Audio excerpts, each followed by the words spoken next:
Hi friends, ഇന്ന് നമ്മൾ വന്നിട്ടുള്ളത് സമൂസയുടെ റെസിപ്പി പരിചയപ്പെടുത്താൻ വേണ്ടിയിട്ടാണ്. അപ്പോൾ ആദ്യം തന്നെ നമ്മൾ വെളിച്ചെണ്ണ ഒഴിച്ചിട്ടുണ്ട്. അതിലോട്ട് ആവശ്യത്തിനുള്ള വലിയുള്ളി കൊത്തി അരിഞ്ഞത് ഇട്ട് കൊടുത്തിട്ടുണ്ട്. പിന്നെ ഉപ്പും ചേർത്ത് കൊടുത്തിട്ട് നന്നായിട്ടൊന്ന് വഴന്നതിന് ശേഷം എന്ത് ചെയ്യാം, ക്യാരറ്റും തന്നെ നമ്മൾ അതിലോട്ട് ഇട്ട് കൊടുത്തിട്ടുണ്ട്. പിന്നെ അതിൻ്റെ കൂടെ ഇഞ്ചി, വെളുത്തുള്ളി, പച്ചമുളക് ഇവ ചേർത്ത് കൊടുക്കുക. പിന്നെ ഉരുളക്കിഴങ്ങ് നമ്മൾ അരിഞ്ഞ് വെച്ച് ഉരുളക്കിഴങ്ങും കൂടി ചേർത്ത് കൊടുത്തിട്ടുണ്ട്. കറിവേപ്പില, ആവശ്യത്തിനുള്ള കറിവേപ്പില ചേർത്ത് കൊടുക്കുക. എന്നിട്ട് നന്നായിട്ട് ഇളക്കി കൊടുക്കുക.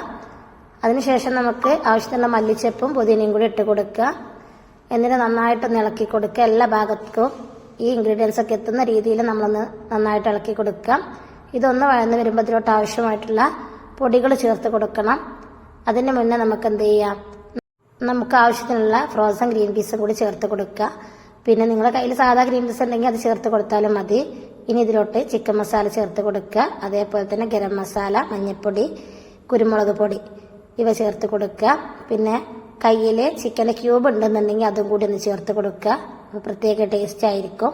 ഇനി നന്നായിട്ടൊന്ന് ഇളക്കി കൊടുക്കുക. പിന്നെ ചിക്കന് നമ്മൾ മഞ്ഞൾപ്പൊടിയും കുരുമുളകും ഉപ്പും കൂടി ഇട്ട് വേവിച്ച് വെച്ചതിന് അത് മിക്സിയുടെ ജാറിലിട്ടൊന്ന് പൊടിച്ചെടുത്തതാണ്. ഇതും കൂടി ചേർത്തിട്ട് നന്നായിട്ടൊന്ന് ഇളക്കി കൊടുക്കുക. ചൂടാറിയതിന് ശേഷം നമുക്ക് സമൂസ ഷീറ്റിലൊന്ന് നമ്മൾ ചുറ്റിച്ചെടുക്കുകയാണ്. അപ്പോൾ ഓരോന്നോരോന്നായിട്ട് ഇതേപോലെ നിറച്ച് കൊടുത്തിട്ട് നമുക്ക് ചുറ്റിച്ചെടുക്കാം. പിന്നെ നല്ല എണ്ണയിൽ നമ്മൾ മുഴുവനായിട്ട് ചുറ്റി കഴിഞ്ഞാൽ തിളച്ച എണ്ണയിലിട്ടിട്ടൊന്ന് ജസ്റ്റ് ഒന്ന് കോരിയെടുത്താൽ മതി. നമ്മളിവിടെ ഒട്ടിച്ച് കൊടുക്കുക ചെയ്യുന്ന മൈദ കൊണ്ടാണ് ഒട്ടിച്ച് കൊടുക്കുന്നത്. കോഴിമുട്ട തേച്ച് കൊടുത്തോ നമുക്ക് ഒട്ടിച്ചെടുക്കാം.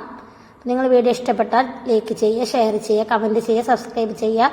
തൊട്ടടുത്ത് കാണുന്ന ബെല്ലൈക്കൺ കൂടി ക്ലിക്ക് ചെയ്താൽ ഞാനിടുന്ന വീഡിയോസിൻ്റെ മുഴുവൻ നോട്ടിഫിക്കേഷൻ നിങ്ങൾക്ക് ലഭിക്കും.